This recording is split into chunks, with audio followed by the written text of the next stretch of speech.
Hello friends, welcome to target and goal. तो friends, हम लोग यूपी स्पेशल शुरू कर रहे हैं। और देखिए, यूपी ट्रिपल एससी में जो भी एग्ज़ाम हो रहे हैं वर्तमान में, अपना जूनियर असिस्टेंट का है या लेखपाल होगा, वीडियो होगा, जो भी एग्ज़ाम होंगे, इसमें से जो यूपी स्पेशल का पोर्शन है वो थोड़ा सा बढ़ गया है। देखिए, हमारा जो इसमें फॉर्मेट रहेगा पढ़ने का, वो रहेगा, पहले हम कुछ थ्योरी पढ़ेंगे, मैप से हम काफ़ी चीज़ें इसमें सीखेंगे, और फिर इसके बाद में हम प्रीवियस ईयर के जो क्वेश्चन पेपर आए हुए हैं उनसे जो प्रश्न रहेगा उसको लेंगे हम। और इस तरह से हम जो क्लासेस करेंगे वो लगभग ऐसी क्लासें होंगी कि इससे मैक्सिमम क्वेश्चन हम लोग कर ले जाएं आगे जो भी अपना एग्ज़ाम आने वाला है। तो देखिए, अपना जो यूपी है, तो यूपी पहले शुरू से ही अगर हम देखें तो अभी वर्तमान में आप देख रहे होंगे कि ये जो राज्यपाल हैं, तो श्रीमती आनंदीबेन पटेल जो हैं ये राज्यपाल हैं, और माननीय जो मुख्यमंत्री हैं वो हैं योगी आदित्यनाथ। तो ये वर्तमान में राज्यपाल और मुख्यमंत्री हैं। देखिए, यहाँ पर हमारा जो यूपी है, इसका जो अगर लोगों की बात करें, ये देखिए यहाँ पर लोगो बना हुआ है। इस लोगो से भी प्रश्न पूछे गए हैं जो कि पहले एग्जाम हुए हैं। उसमें देखिए, जैसे ये जो लोगो है, तो इस लोगो में आप देखेंगे कि यहाँ पर इस प्रकार से 3 लाइनें हैं। देखिए, ये और ये, ठीक है। अब यहाँ पर ये अपनी जो संस्कृति है, तो गंगा यमुना सरस्वती, इसको 3 लाइनें यहाँ पर इसलिए बनाई गई हैं इसमें। और इसमें से और क्या क्या है देखिए, तो एक यहाँ पर देखेंगे आप कि ये मछली है, और यहाँ पर धनुष बाण है। तो इस प्रकार से ये अपना जो लोगो है, ये यूपी का यहाँ पर लोगो है। और जैसा आप देख रहे हैं कि यहाँ पर ये जो हमारी मुख्यमंत्री और ये दोनों यहाँ पर इस तरह से हैं। अच्छा, अब देखिए, हमारे जो यूपी में कई सारे अभ्यारण्य हैं यहाँ पर, और अभ्यारण्यों के साथ साथ में यहाँ पर कुछ चीज़ें जो ज़्यादा उत्पादित होती हैं उनको भी यहाँ पर चित्र में इस पहले ही उसमें दिखाया गया है। तो देखिए, जैसे अपना यहाँ पर हम दुधवा टाइगर रिजर्व को देखेंगे, और वर्तमान में देखिए यूपी में क्या है कि 4 टाइगर रिजर्व हो गए हैं, ठीक है।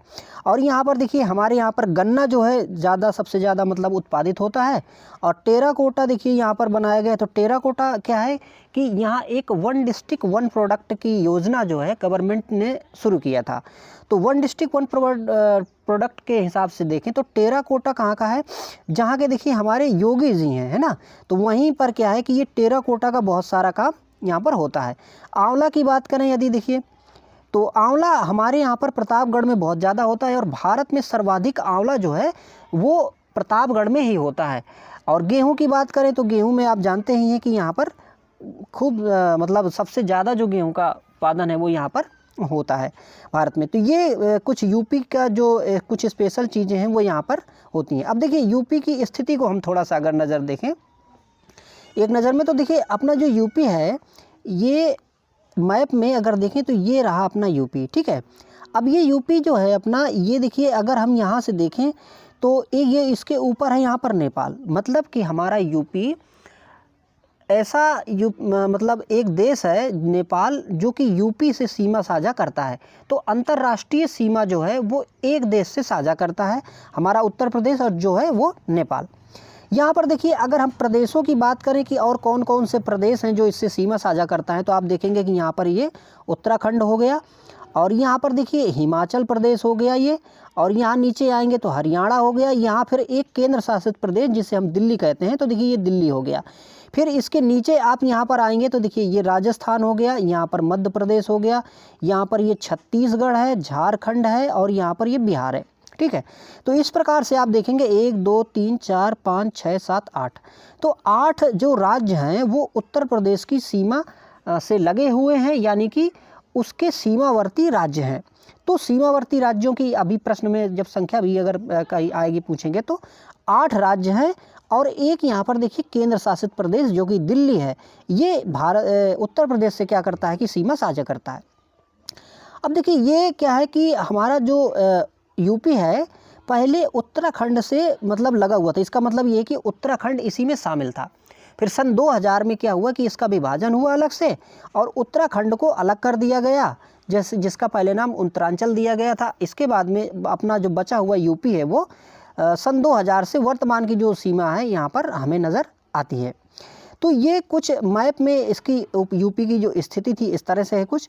अब देखिए, यहाँ पर कुछ और भी चीज़ें हम देखते हैं। तो देखिए, ये है अपना यूपी का मैप। अब यूपी में देखिए हम यहाँ पर अगर इसको साधारणतया देखें तो इस मैप में ही आप अगर कलर के हिसाब से देखेंगे तो इसको 4 भागों में बटा हुआ यहाँ पर नज़र आ रहा है, जिसमें से देखिए क्या है कि कुछ पश्चिम वाला प्रदेश है और कुछ देखिए यहाँ पर आप देखेंगे कि बुंदेलखंड रीजन भी है, पूर्वांचल भी है और अवध का क्षेत्र भी है। तो यहाँ पर देखिए ये जो क्षेत्र है यहाँ पर ये, ठीक है, तो ये क्या है कि पश्चिम वाला है भाई। अगर हम मैप के हिसाब से देखें इसको तो यहाँ पर देखिए पूर्व होगा और यहाँ पर पश्चिम होगा। तो इस प्रकार से हमारा यहाँ का ये वाला जो क्षेत्र है देखिए ये क्षेत्र, तो ये वाला क्षेत्र जो है ये हमारा पश्चिम का। इसके बाद देखिए यहाँ बगल में आप आएंगे अगर तो ये है अपना अवध वाला प्रांत, ठीक है, जिसमें देखिए बुंदेलखंड ये अपना जो लखनऊ है ये भी इसमें से आता है। इसके नीचे अगर यहाँ पे आएंगे ये तो ये है देखिए बुंदेलखंड वाला क्षेत्र।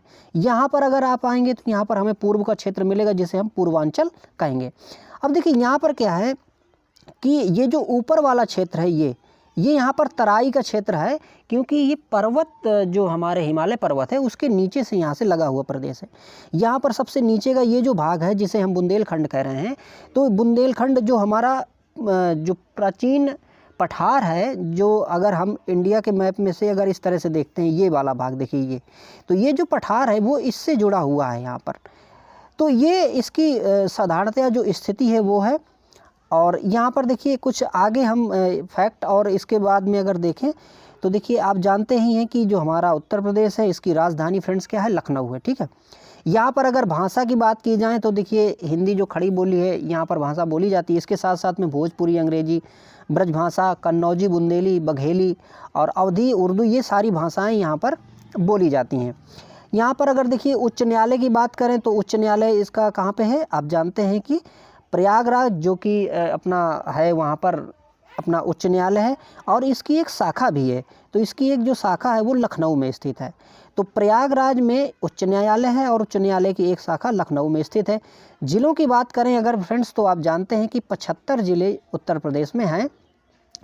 और यहाँ पर यदि हम बात करें शहर और कस्बों की बात करें तो 689 जो है यहाँ पर कस्बे हैं। और यहाँ पर अगर देखिए हम नगर निगम की बात करें फ्रेंड्स तो नगर निगम जो है यहाँ पर 17 नगर निगम हैं। देखिए ये 17 नगर निगम वाला प्रश्न जो है फ्रेंड्स ये पूछा जा चुका है, ठीक है। तो ये देखिए ये हालांकि लोक सेवा आयोग ने भी इसको पूछा है और अपना जो UPSSC है उसने भी यहाँ पर पूछा था कि नगर निगम की संख्या कितनी है। यहाँ पर देखिए अगर लोकसभा सीटों की बात करें फ्रेंड्स तो कितनी है, 80 हैं, यानी 80 सांसद चुने जाते हैं अपने यूपी से, जो कि अपने देश में सारे राज्यों से अगर देखा जाए तो सर्वाधिक है, सबसे ज़्यादा 80 यहीं पर होते हैं। इसके बाद यदि यहाँ पर बात करें देखिए राज्यसभा की तो लोकसभा में 80 और राज्यसभा में जो है यहाँ पर 31 संख्या राज्यसभा में सदस्य यहाँ से चुने जाते हैं और ये भी ज़्यादा हैं, सर्वाधिक हैं अगर हम सारे प्रदेशों से तुलना करें तो। यहाँ पर देखिए अगर विधानसभा है तो विधायक कितने चुने जाते हैं, यानी कि 403 यहाँ पर विधायक चुने जाते हैं, यानी कि विधानसभा के इतने यहाँ पर सदस्य हैं। और यहाँ पर देखिए विधान परिषद भी है, मतलब कि यहाँ पर जो द्विसदनीय व्यवस्था है, तो द्विसदनीय व्यवस्था में क्या है कि यहाँ पर राज्यसभा भी है नहीं राज्यसभा क्या ये विधानसभा और यहाँ पर विधान परिषद। तो विधानसभा और विधान परिषद दोनों यहाँ पर हैं। तो विधानसभा में यहाँ पर 403 सीटें हैं और विधान परिषद जो है यहाँ पर कितने हैं, 100 सदस्य यहाँ पर, यानी 100 सीटें हैं विधान परिषद की। तो इस प्रकार से द्विसदनीय व्यवस्था यहाँ पर है। देखिए फसलों की बात करें तो धान, गेहूँ, बाजरा, मक्का, उड़द और काला चना, ये सारी चीज़ें, मूंग है, ये सब चीज़ें यहाँ पर उत्पादित होती हैं। और हस्तशिल्प की बात करें तो देखिए कढ़ाई बुनाई यहाँ काफ़ी होती है। तो कालीन बनाने का काम है, मिट्टी के खिलौने का काम है, जैसे हमने अभी देखा था कि जो अपना टेराकोटा का काम है या मतलब अन्य लकड़ी के काम है, तो ये सारे हस्तशिल्प के जो उद्योग हैं ये सारे यहाँ पर हैं। तो इस प्रकार से देखिए बाकी जो चीनी उद्योग है या फिर जूट, ताला, कालीन, सारे उद्योग यहाँ पर मौजूद हैं। अब देखिए कुछ चीज़ें यहाँ पर हम ये देख रहे हैं कि यहाँ पर कौन कौन उत्तर प्रदेश किस किस चीज़ में प्रथम स्थान रखता है। जैसे कि देखिए हमने देखा ही कि आंवला उत्पादित होता है, यहाँ पर गेहूँ उत्पादित होता है। तो इसी प्रकार से किन किन चीज़ों पर यहाँ पर देखिए प्रथम है, तो देखिए खाद्यान्न उत्पादन में, मतलब जितना भी खाद्यान्न उत्पादित होता है हमारे भारत में, तो कई प्रदेश अपना खाद्यान्न उत्पादित करते हैं। उनमें से सबसे ज़्यादा जो हिस्सा रहता है वो यूपी का रहता है। इसके बाद देखिए गेहूँ, गन्ना, आलू इन सब में प्रथम है। और यहाँ पर अगर पशुधन की बात करें तो यहाँ पर देखिए दूध उत्पादन में भी काम यहाँ पर मतलब नंबर 1 में है। दूध उत्पादन यहाँ भारत में सबसे ज़्यादा होता है। और अगर देखिए विश्व की भी बात करें तो विश्व में भी दूध उत्पादन जो है अपने इंडिया में ज़्यादा होता है। यहाँ पर देखिए बात करें आंवला उत्पादन में नंबर 1 है, अमरूद में है, आम में है। और यहाँ पर देखिए कुछ चीज़ें और फैक्ट हैं कि जैसे कुल सिंचाई क्षेत्र, मतलब कि जैसे क्या है कि कुछ सिंचित भूमि होती है और कुछ असिंचित भूमि होती है। तो उस हिसाब से सिंचित भूमि के हिसाब से हमारा यूपी क्या है, प्रथम स्थान पे है। फिर इसके साथ साथ देखिए नलकूप से जो सिंचाई होती है उसमें भी ये प्रथम स्थान रखना है अपना। और नहरों से भी सिंचाई यहाँ पर ज़्यादा होती है। और चीनी है, चावल है, दूध है, ये सारी चीज़ों में देखिए मांस उत्पादन में अपना जो उत्तर प्रदेश है नंबर 1 में अपना स्थान रखता है। अब देखिए कुछ और फैक्ट इसके देखते हैं। एक चीज़ और देखिए, यहाँ पर फैक्ट और वो जो चीज़ें रहेंगी काफ़ी ज़्यादा भी रहेंगी। और एक बात ये भी है कि देखिए जो अगर हमें एग्ज़ाम क्वालिफाई करना है तो हमें ज़्यादा ही पढ़ना पड़ेगा कंटेंट। अगर कम पढ़ेंगे तो एग्ज़ाम क्वालिफाई नहीं होते हैं। देखिए UPSSC अपना जो इस समय जो बनाता है पेपर वो भी काफ़ी टफ बना रहा है। और हर आयोग क्या है, थोड़ा सा लेवल स्टैंडर्ड कर रहा है। इसलिए हम थोड़ा सा अच्छा और ज़्यादा कंटेंट पढ़ने की कोशिश करेंगे। देखिए ठीक है, अगर एक बार में ये कंटेंट आपको पूरा का पूरा ग्रैप्स नहीं होता है तो आप इसको या तो मल्टीपल टाइम सुनिए या फिर आप कहीं दूसरी बुक्स पढ़ेंगे या जो भी पढ़ेंगे तो आप वहाँ पर क्या कर सकते हैं, इसका लाभ ले सकते हैं। अब देखिए थोड़ा और समझते हैं इसके बारे में। यूपी में तो क्या है कि देखिए राजकीय पुष्प की बात करें यहाँ पे तो देखिए पलाश जो होता है फ्रेंड्स, पलाश जो है यहाँ का क्या है कि राजकीय पुष्प है, राज्य का पुष्प है। देखिए जो पलाश होता है इसकी एक विशेषता है कि ये बहुत ही सुर्ख लाल होता है। और जब जंगल में ये ज़्यादा मात्रा में फूलता है तो पूरा जंगल ऐसा दिखता है कि जैसे पे जंगल में आग लग गई हो। तो इसीलिए इस पलाश को जंगल की आग भी कहा जाता है। और देखिए अगर आप महाभारत की बात करें फ्रेंड्स तो महाभारत में इस पलाश का जो विचार है या कहें कि पलाश से जो संकेत दिया जाता है, तो जब एक लाक्षागृह बनवाया जाता है तो लाक्षागृह जब बनवाया जाता है तो वहाँ पर पांडवों को भस्म करने के लिए योजना बनाई जाती है। तो जो विदुर होते हैं, विदुर अपने संदेश में कहते हैं कि बताओ जब जंगल में आग लगी होती है तो कौन सा जीव है जो बच जाता है। तो ये कहानी वहाँ की है। तो उसमें से जो युधिष्ठिर होते हैं वो जवाब देते हैं कि जो चूहा होता है, मूसक होता है, वो बच जाता है। तो इन कहानी से जो देखिए लाक्षागृह की जो घटना है वहाँ से पांडव बच के निकल जाते हैं। तो ये वही पलाश है। ठीक है, तो ये जो पलाश है ये हमारे यहाँ का उत्तर प्रदेश का क्या है फ्रेंड्स, राजकीय पुष्प है। अब अगर राजकीय वृक्ष की बात करें तो फ्रेंड्स क्या है कि अशोक। ठीक है, अशोक वाटिका आपको याद होगी, अशोक का वृक्ष, और जहाँ पे सीता नीचे बैठी थी, तो ये अपना अशोक का जो वृक्ष है ये राजकीय वृक्ष है। ठीक है, यहाँ पर देखिए राजकीय पशु की बात करें जो कि बारहसिंगा जो है, हिरण की एक प्रजाति बारहसिंगा, ये राजकीय यहाँ का पशु है। और यहाँ पक्षी की बात करें फ्रेंड्स तो ये है सारस या क्रौंच। तो सारस या क्रौंच पक्षी देखिए इसकी भी कहानी है एक कि जब ये वाल्मीकि थे तो वाल्मीकि जब स्नान कर रहे थे वहाँ पे क्रौंच पक्षी को एक शिकारी ने मार दिया था, तो उससे ये जुड़ी हुई एक कहानी है। तो खैर ये तो कहानियाँ हैं, लेकिन हमें अल्टीमेटली क्या करना है, याद करके रखना है कि हमारा जो उद्देश्य है वो कंटेंट याद हो जाए और एग्ज़ाम में हम उसका उपयोग कर सकें। अब देखिए यदि क्षेत्रफल की बात करें फ्रेंड्स उत्तर प्रदेश की, तो उत्तर प्रदेश का जो क्षेत्रफल है वो हमारे पूरे भारत के क्षेत्रफल का 7.33% है। यानी कि पूरे अगर भारत का जो हमारा क्षेत्रफल है 32,87,263 वर्ग किलोमीटर, ये इतना पूरे भारत का है। इस पूरे भारत के क्षेत्रफल में से हम 7.33% क्षेत्रफल क्या करने निकाल लें तो वो बनेगा हमारा 2,40,928 वर्ग किलोमीटर बनेगा। और जो कि क्षेत्रफल है अपने किसका, यूपी का क्षेत्रफल। तो यूपी का क्षेत्रफल पूरे भारत के क्षेत्रफल का 7.33% है। और ये प्रश्न पूछा जाएगा आगे एग्जाम में, देखिए अभी। और एग्जाम के साथ साथ में हम अपने प्रीवियस ईयर क्वेश्चन में भी इसको रखे होंगे पक्का। अब देखिए अगला पॉइंट है इसमें से कि जो जनसंख्या की बात कर लें तो देखिए क्या है कि जो उत्तर प्रदेश है जनसंख्या की दृष्टि से क्या है कि नंबर 1 का राज्य है। और इसकी जो जनसंख्या है वो कितनी है, पूरे भारत की जनसंख्या की 16.5%, यानी 16.5% जो जनसंख्या है पूरे भारत की वो उत्तर प्रदेश में निवास करती है। लेकिन वहीं अगर क्षेत्रफल की बात करें तो पूरे भारत का 7.33% क्षेत्रफल इसके पास में मौजूद है।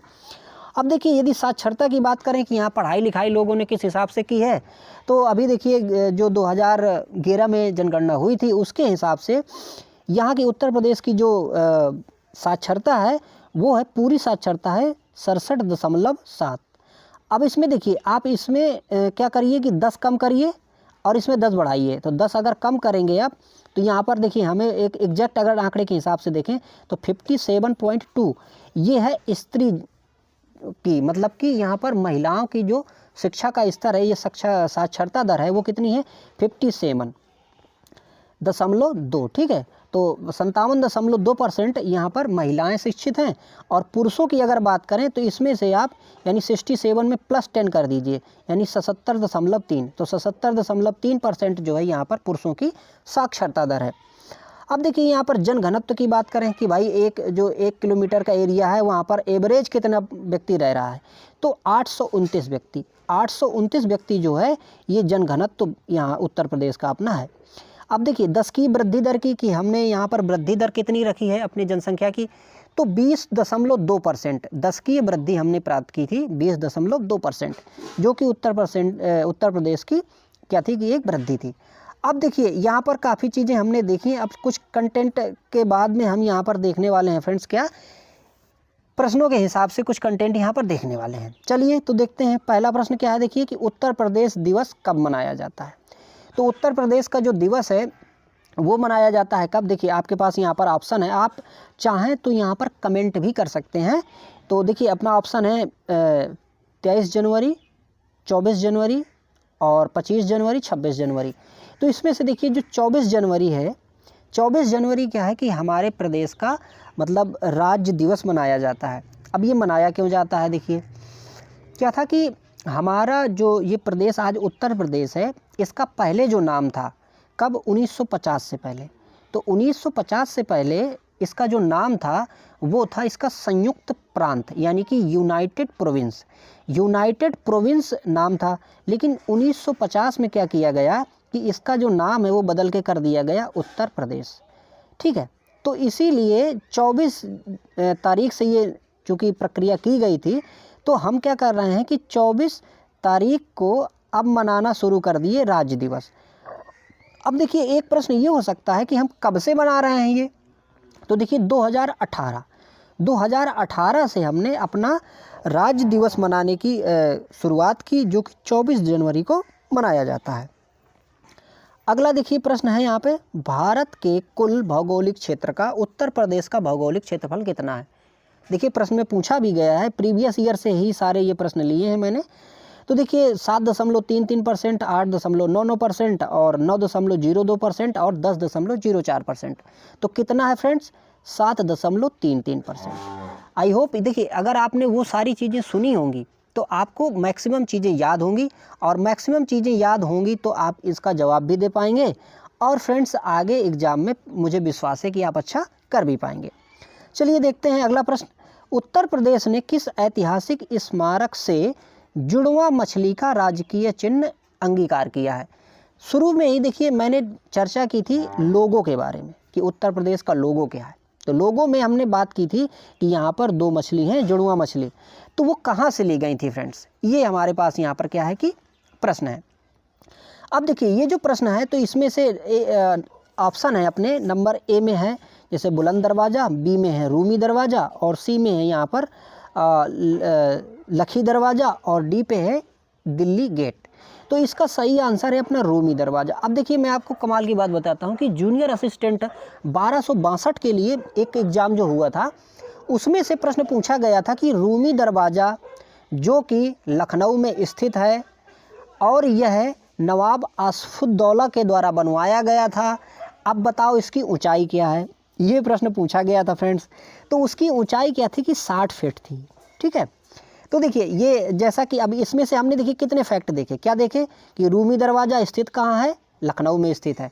बनवाया किसने था इसको? नवाब आसफउद्दौला ने बनवाया था। और इसकी ऊंचाई कितनी है? 60 फीट है। और अब देखिए एक चीज़ और, ये बनवाया कब गया था? तो 1784 में इस रूमी दरवाज़ा को बनवाया गया था। अगला प्रश्न देखते हैं फ्रेंड्स। इसमें देखिए प्रश्न है हमारा कि उत्तर प्रदेश का कौन सा जिला है जो क्या है कि सबसे छोटा जिला है। तो देखिए यहाँ पर अपने पास ऑप्शन है हमीरपुर, हरदोई, हाथरस और हापुड़। तो देखिए इसमें से जो सबसे छोटा यहाँ पर पूछ रहा है कि क्षेत्रफल के हिसाब से जो जिला है वो कौन सा सबसे छोटा है। तो हापुड़, देखिए जो हापुड़ है फ्रेंड्स, ये क्या है कि सबसे छोटा जिला है उत्तर प्रदेश का। अब यहीं पर देखिए बड़े की अगर बात कर लें तो बड़ा कौन सा है? हमारा जो लखीमपुर खीरी है। तो लखीमपुर खीरी जो है वो सबसे बड़ा जिला है। यहीं पर देखिए एक चीज़ और, अगर हम देखें कि हमारा जो हापुड़ है इसका क्षेत्रफल कितना है, तो 660 वर्ग किलोमीटर स्क्वायर, इतना इसका क्या है कि क्षेत्रफल है। अगला प्रश्न है देखिए यहाँ पर कि प्रश्न निम्नलिखित में से उत्तर प्रदेश का कौन सा जिला नेपाल से सीमा साझा नहीं करता है। ठीक है, ये पूछ रहा है कि नेपाल से सीमा साझा नहीं करता है, कौन सा नहीं करता है।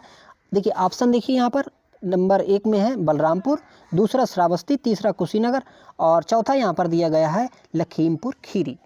तो इसमें से देखिए क्या है कि हमारा जो यहाँ पर कुशीनगर है, तो कुशीनगर नेपाल से सीमा साझा नहीं करता है।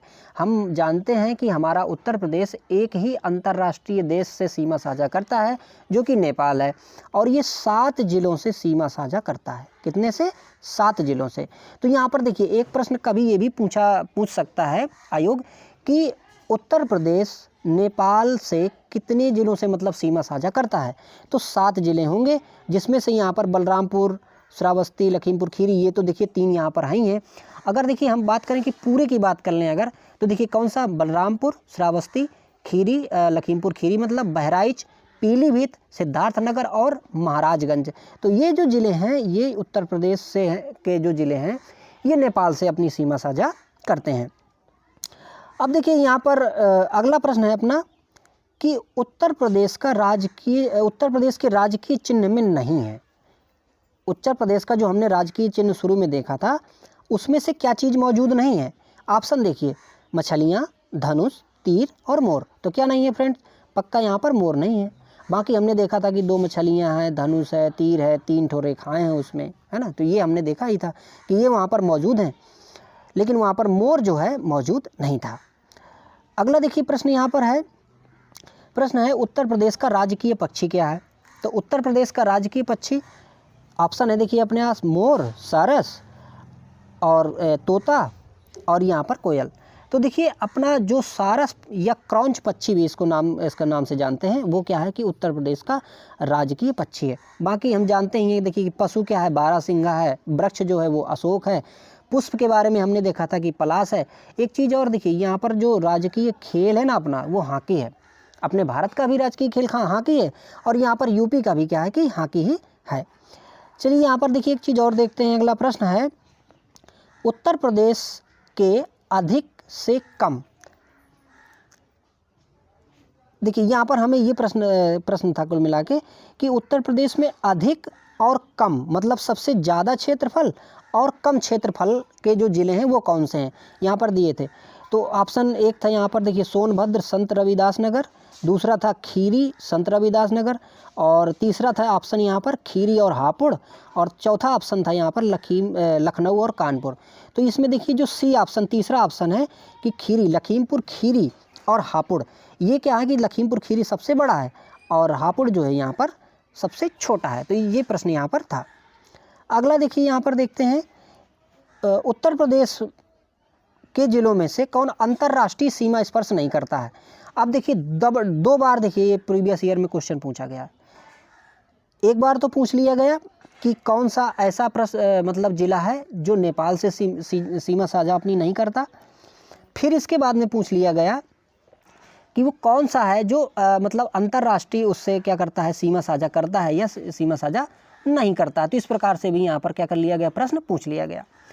अब देखिए ऑप्शन अपने पास यहाँ पर है बलरामपुर, श्रावस्ती, पीलीभीत और बस्ती। तो यहाँ पर देखिए जो बस्ती है, बाकी हमने यहाँ पर देखा था कि बलरामपुर, श्रावस्ती, पीलीभीत, ये सब सीमा साझा कर रहे थे, लेकिन हमने वहाँ बस्ती नहीं पढ़ा था। तो बस्ती जो है ये नेपाल से सीमा साझा नहीं करता है, इसका मतलब ये अंतर्राष्ट्रीय सीमा साझा नहीं करता है। अगला देखिए यहाँ पर प्रश्न है कि क्षेत्रफल की दृष्टि से उत्तर प्रदेश भारत का कौन सा स्थान रखता है। मतलब कि क्षेत्रफल हमने देखे थे कि 7.33% है, लेकिन अगर पूरे प्रदेशों में से देखें तो ये किस प्रदेश का क्षेत्रफल है इसके भारत के पास में, उत्तर प्रदेश के पास में। तो देखिए ऑप्शन है अपने पास प्रथम, द्वितीय, चतुर्थ और पंचम। तो देखिए वर्तमान में क्या है कि हमारा जो उत्तर प्रदेश है वो चौथे नंबर का क्षेत्रफल रखता है, यानी कि सबसे बड़ा जो राज्य है भारत का वो है कौन सा, राजस्थान। दूसरे नंबर पर है देखिए कौन सा, फिर है मध्य प्रदेश एमपी, फिर है इसके बाद में महाराष्ट्र और इसके बाद अपना आता है यूपी। तो इस प्रकार से राजस्थान, मध्य प्रदेश और फिर इसके बाद महाराष्ट्र और इसके बाद फिर अपना यूपी। तो यूपी चौथे नंबर में जो क्षेत्रफल है वो यहाँ पर रखता है। अगला यहाँ पर देखिए प्रश्न है, उत्तर प्रदेश का कौन सा जिला उत्तरांचल, हरियाणा तथा हिमाचल प्रदेश से सीमा साझा करता है। ये प्रश्न कई बार पूछा गया है और बार बार पूछे जाने की संभावना भी है। तो देखिए प्रश्न क्या है कि उत्तरांचल मतलब उत्तराखंड, हरियाणा और हिमाचल प्रदेश, इनसे सीमा साझा कौन सा प्रदेश, कौन सा हमारे कौन से जो ज़िले हैं वो नहीं सीमा साझा करता है। अब देखिए यहाँ पर सॉरी एक बार फिर से प्रश्न देखिए, हमें ये बताना है कि जैसे उत्तरांचल है, उत्तराखंड है, मतलब उत्तराखंड और हरियाणा और हिमाचल प्रदेश, इन तीनों प्रदेशों से सीमा साझा करने वाला ज़िला बताना है हमें। ऑप्शन है सहारनपुर, मेरठ, मुजफ्फरपुर और यहाँ पर सोनभद्र। तो देखिए ये सहारनपुर जो है, सहारनपुर क्या करता है कि उत्तराखंड, हरियाणा और हिमाचल प्रदेश से सीमा साझा करता है। ये हमारा सबसे टॉप का ज़िला है। मतलब कि अगर हम बात करें कि उत्तर प्रदेश का सबसे उत्तरी ज़िला, तो उत्तरी ज़िला कौन सा है, यही है सहारनपुर। और सहारनपुर ही 3 राज्यों से सीमा साझा करता है। उत्तर प्रदेश का सबसे पूर्वी शहर कौन सा है। देखिए हमें ये बताना है कि जो हमारा उत्तर प्रदेश है उसमें सबसे पूर्वी ज़िला कौन सा है। ऑप्शन है अपने पास देखिए यहाँ पे बलिया है, आजमगढ़ है और बाराबंकी है और बस्ती है। तो देखिए हमारा जो यूपी है, जो हमने देखा था कि भाई पूर्व से पश्चिम और उत्तर से दक्षिण जो है ये पूरा फैला हुआ है। तो यहाँ पर हमें बताना था कि भाई जो जनपद है उन जनपद में से हमारा सबसे पूर्वी जनपद कौन सा है। तो सबसे पूर्वी जनपद हमारा यहाँ पर है देखिए क्या, बलिया। यानी कि बलिया जो है इसकी पूंछ में इधर है बिल्कुल से, और ये सबसे पूर्वी शहर है। अगर हम पूर्वी ज़िले की बात करेंगे तब भी यहाँ पर हमें बलिया आंसर लगाना होगा। अगला देखिए यहाँ पर प्रश्न है कि निम्नलिखित जिलों का भौगोलिक क्षेत्रफल की दृष्टि से सही आरोही क्रम बताना है। यानी कि हमें बढ़ता हुआ क्रम बताना है कि किनका यहाँ पर जिलों का। ऑप्शन में देखिए दिया गया है बाराबंकी, गौतम बुद्ध नगर, मिर्ज़ापुर, सोनभद्र। दूसरा बी में ऑप्शन है मिर्ज़ापुर, सोनभद्र, बाराबंकी, गौतम बुद्ध नगर। तीसरा ऑप्शन है गौतम बुद्ध नगर, बाराबंकी, मिर्ज़ापुर, सोनभद्र। और फिर इसके बाद ऑप्शन यहाँ पर दिया गया है सोनभद्र, मिर्ज़ापुर, गौतम बुद्ध नगर और बाराबंकी। तो हमें मतलब क्षेत्रफल में कम से ज़्यादा की ओर क्या करना है, यहाँ पर इसको सेट करना है। तो देखिए यहाँ पर हमारा ये जो तीसरा ऑप्शन है ये सही है। कैसे, गौतम बुद्ध नगर, बाराबंकी, मिर्ज़ापुर और सोनभद्र। जब देखिए हम बात कर रहे थे कि सबसे बड़ा ज़िला लखीमपुर खीरी है, तो लखीमपुर खीरी से फिर अगर दूसरे नंबर का अगर बड़ा ज़िला देखा जाए तो वो हमारा कौन सा था, सोनभद्र। अब देखिए यदि सोनभद्र ज़्यादा था तो यहाँ पर जब हम ऑप्शन को यहाँ पर छांटेंगे तो देखेंगे कि बाद में सोनभद्र किस में है। तो देखिए 2 में मिला हमें यहाँ पे। इसके बाद में हम ये देखिए यहाँ पर शुरू करें तो बाराबंकी या यहाँ पर गौतम बुद्ध नगर। तो गौतम बुद्ध नगर क्या है कि बाराबंकी से छोटा है। इस प्रकार से इसका क्रम जो है ये यहाँ पर बनेगा और गौतम बुद्ध नगर, बाराबंकी, मिर्ज़ापुर और सोनभद्र जो है इसका सही क्रम यहाँ पर होगा। सोनभद्र जिला जो है वो कितने राज्यों को स्पर्श करता है। देखिए बहुत अच्छा प्रश्न है और ये पूछे ही जाता है, कई बार पूछे गए हैं फ्रेंड्स ये प्रश्न। तो देखिए यहाँ पर क्या है कि हमारा जो सोनभद्र है वो कितने राज्यों के स्पर्श करता है, 4 राज्यों के स्पर्श करता है। अब वो 4 राज्य कौन कौन है फ्रेंड्स, देखिए हमारा जो सोनभद्र है, तो सोनभद्र क्या करता है कि एक तो हमारा यहाँ पे एमपी, इसके बाद छत्तीसगढ़, इसके बाद यहाँ पर अगर आप जाएंगे तो झारखंड, और झारखंड के साथ साथ में आप देखेंगे तो हमारा जो बिहार, ठीक है, बिहार। तो इस प्रकार से हमारा जो सोनभद्र है, सोनभद्र क्या है कि कितने राज्यों को स्पर्श करता है, 4 राज्यों को स्पर्श करता है। यही एक वो ज़िला है जो सबसे ज़्यादा राज्यों को स्पर्श करता है। अगर प्रश्न ऐसा बना के पूछे कि भारत का मतलब उत्तर प्रदेश का कौन सा ज़िला है जो सबसे ज़्यादा राज्यों से सीमा साझा करता है, तो भी हमारा ऑप्शन जो सही होगा वो क्या होगा, सोनभद्र वहाँ पर सही होगा। अगला देखिए यहाँ पर प्रश्न है कि निम्नलिखित राज्यों में से किससे उत्तर प्रदेश सीमा साझा नहीं करता है। तो हमने देखा था कि उत्तर प्रदेश 8 राज्यों से और 1 केंद्र शासित प्रदेश से सीमा साझा अपनी करता है। तो इसमें से हमें बताना है कि कौन सा वो राज्य है जिससे नहीं सीमा साझा करता। ऑप्शन है देखिए, राजस्थान के साथ, पंजाब के साथ, हरियाणा के साथ, मध्य प्रदेश के साथ। तो देखिए पंजाब के साथ में सीमा साझा नहीं करता है, बाकी यहाँ पर राजस्थान, हरियाणा और मध्य प्रदेश इनके साथ में ये सीमा साझा करता है। तो देखिए इस लेक्चर में इतना ही। आई होप आपको चीज़ें समझ में आई होगी। और देखिए इसको अगर आप पढ़ेंगे तो ये जो कंटेंट है फ्रेंड्स, कंटेंट बहुत अच्छा रहेगा, ये आप विश्वास करके पढ़िए।